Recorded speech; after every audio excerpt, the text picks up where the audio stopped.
Hi, and welcome to the vlog about the hike that I've been training this winter for. Before I show you any of the footage, I need to tell you a little bit more about this hike. Just because A, I didn't film everything, and B, since I'm making a whole video about this one hike, it might be nice if you have a little bit more details about it as well. So yeah, the hike, let's get into it. We hiked to Welcome Flat via the Copland track, which is on the west coast of New Zealand. I'll somehow plump a map in here, I'll figure it out to show you. So we had to drive first from Christchurch all the way to the west coast, then drive south for quite a while, and then from there we could start the hike. But since the hike is going to be, I think it's about 18 kilometers, and it takes about 7 hours according to the Department of Conservation to get from the start to the Welcome Flat hut. We wanted to start in the morning. There's a big river crossing in there, and it's been raining on the west coast, so parts of the track might be wet. There might be a lot more streams and rivers to cross, and yeah, we're gonna need all day for it. So what we did was we drove down there before the Matariki weekend on I think it was a Thursday night. After work, we picked up Fran and Adrian, our hiking buddies. They're much more experienced hikers than us. This was my first overnight hike, and they've done a ton more, including some very tough ones. So we were in good company. They got us through it.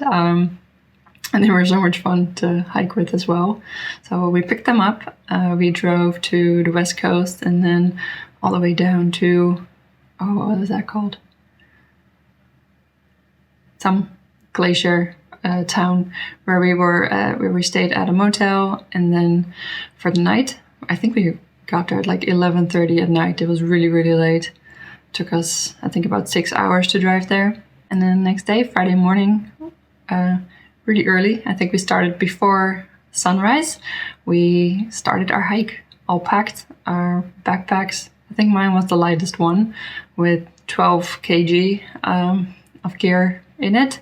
We brought clothes, food, personal locator beacon, some small tiny toiletries, just a bare minimum. We did bring a bit of extra food because sometimes you can get stuck there and you need food for an extra day. But other than that, we brought just bare minimals because the backpacks were so heavy. Yeah, I think that's it for the introduction, and I'll show you a bit of what our first day was like now.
you might have seen, that first day was brutal.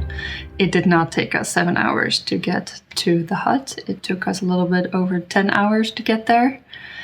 And I don't think I filmed the last part at all. I was just so dead. Everything hurt. Like literally everything hurt. I was exhausted. And the route was, as you saw, we walked a large part of it next to the river, either in the forest or climbing over rocks. I think it had about 3 sections where we had to climb for quite a bit of distance across all these slippery and loose rocks next to the river. And then the other parts were in the forest.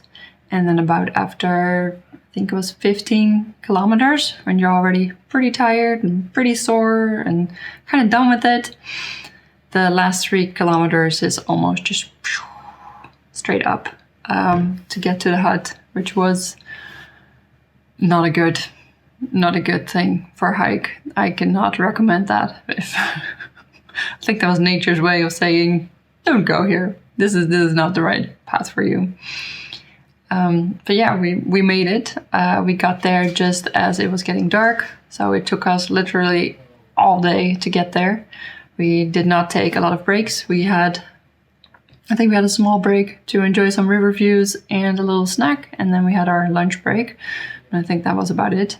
And then we just kept going until we got there. Now, I have to say I was super, super dead and in so much pain. I didn't think about filming the hut, which is a little bit embarrassing if I'm going to make an entire vlog about it. But, well, not about the hut, but about the hike.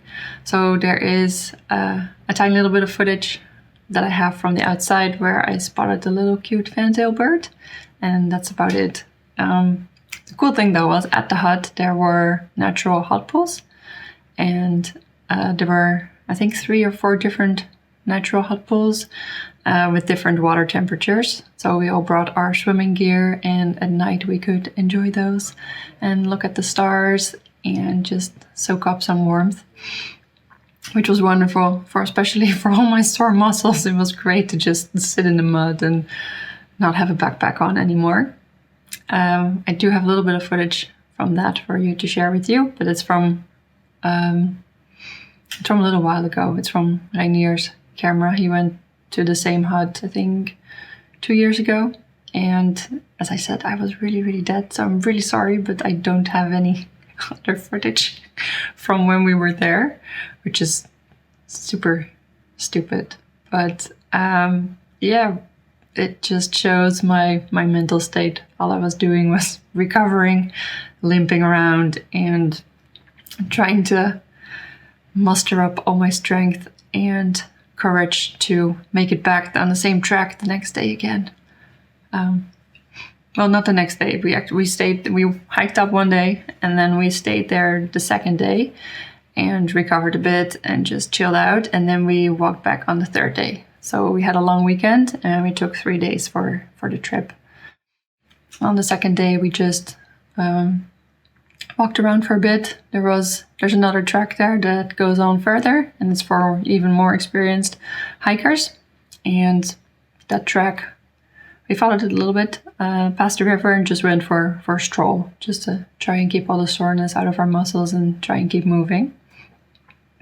And then we just chilled out at the hut and at the hot pools a bit more, where we got completely swamped and attacked by sandflies, which are these little tiny flies that bite you like mosquitoes, and it doesn't really hurt. Well, it hurts a tiny little bit, but if you leave it alone, then the bites will go away really quickly. But if you start itching them, which kind of happened naturally because they bit me on my ankle and I had to put my foot back in my boot, then it gets a little weird. So yeah, that was a bit of an extra challenge on the way back and the weeks after that, to stay and try and not itch those. Sandfly bites are just very annoying. So let me tell you about the hut. And the Welcome Flat hut has a couple of dorms where a lot of people just sleep in the same room and have shared kitchen utilities. There's no showers there. So everyone just bathes in the hot pools, I guess. But there's an old, from the old hot warden, there's a special room, and we were super lucky to be able to book that one for the long weekend, just called the Sierra Room. And it has, I think it has place for 4 to 5 people. It has a shower, it has its own kitchen, and it also has like a I don't think it's a wood stove, but it's like a coal heating unit that gets it really warm in there. We got it a little bit too warm actually. First night I just could not sleep. I was so tired, I was so dead. Everything hurt, but I couldn't sleep. It was too hot. And on top of that, I was kind of worried that my toe was gonna fall off. Well, maybe not fall off, but that something was wrong with it. Because I realized that like my big toe on my right foot, I noticed that I couldn't feel it anymore. Like I could still move it. It wasn't blue or swollen, or it seemed fine. But when I touched my toe, it wasn't there. Like I couldn't feel that it was being touched by my hand.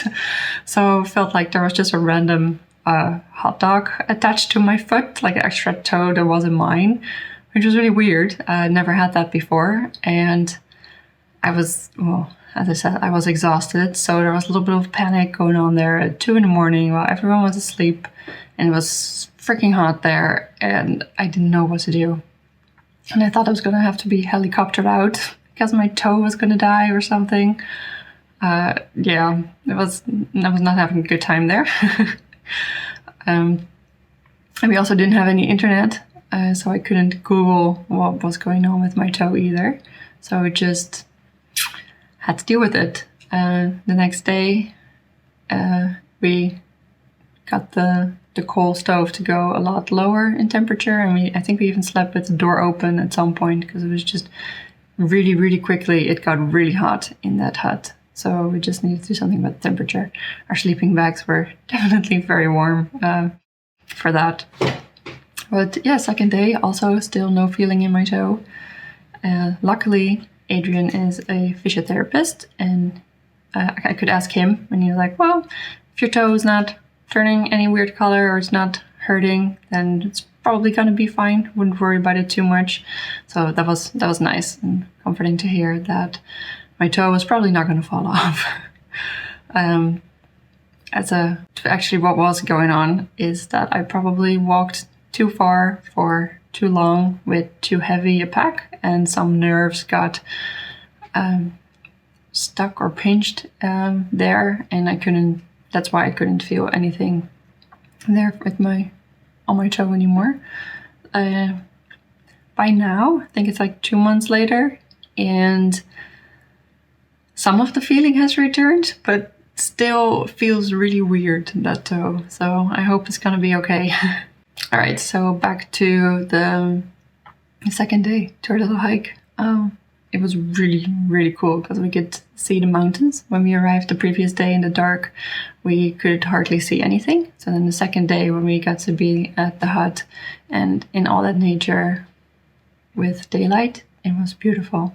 The river there was really blue and really beautiful, and there were clouds all around, mountains all around, mountains with snow on them. There were all kinds of birds and wildlife, so that was very cool. It was just so pretty. I loved it. It was, apart from all the pain I was feeling, it was such a beautiful place. I don't think I've ever been on a more beautiful hike. Maybe the Tongariro crossing, but I think this one might even be better than that.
then it was time to head back.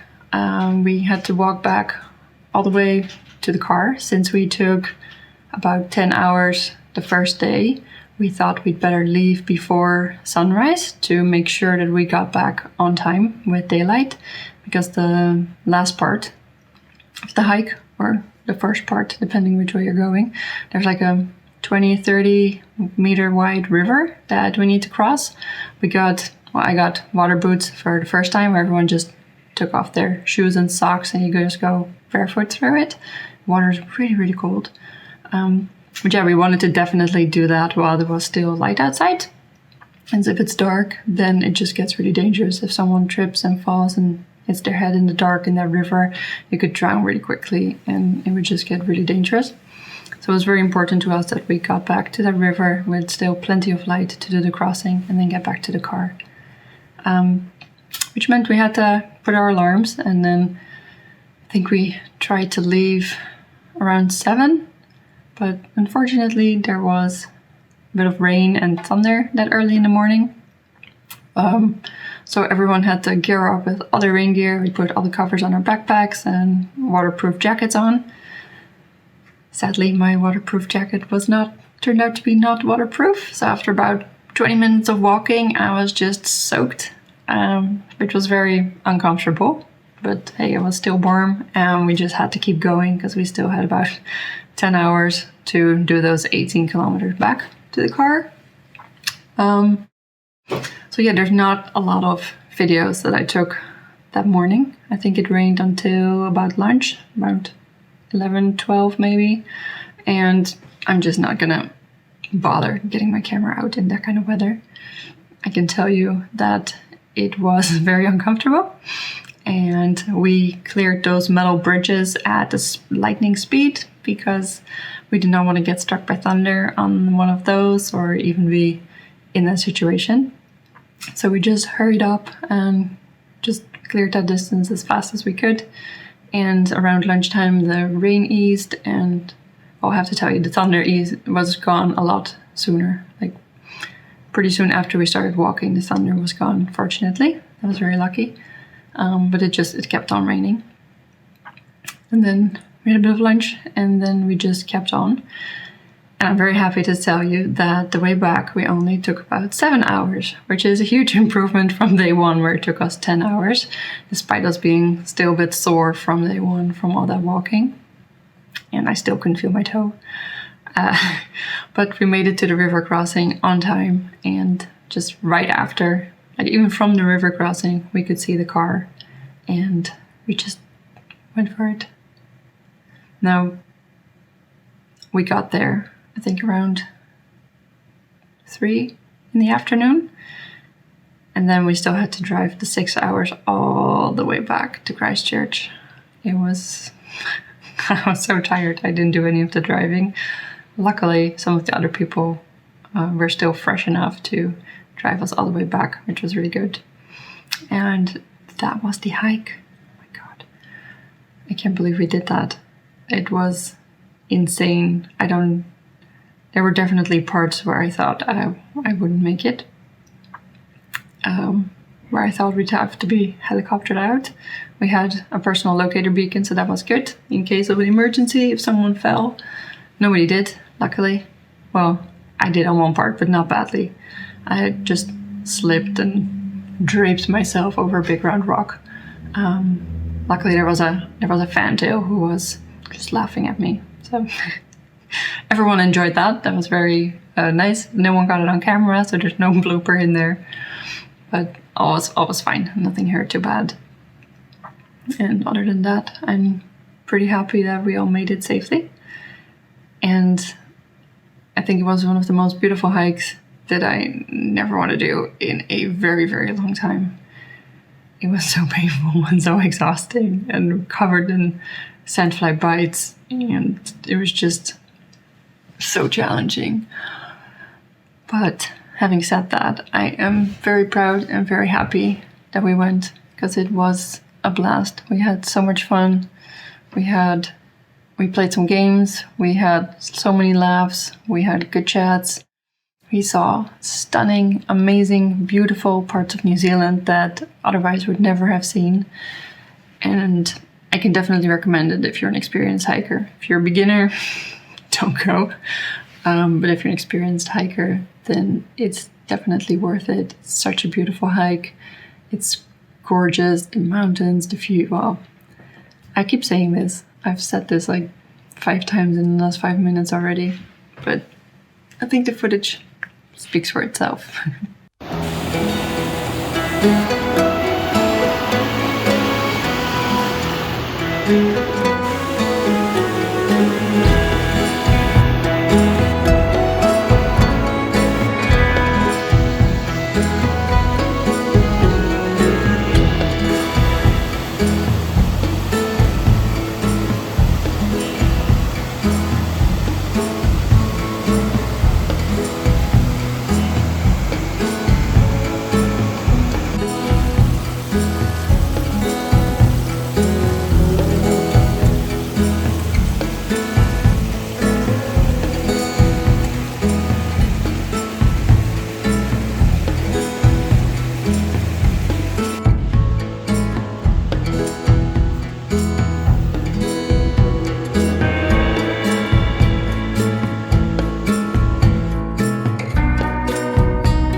I really hope you enjoyed watching this video, and let me know what you think. Let me know if you've ever done a massive hike like this, or if you know of any other cool places that are a little less far, a little less steep, that are also really, really cool. And I'll see you later. Thanks for watching. Bye.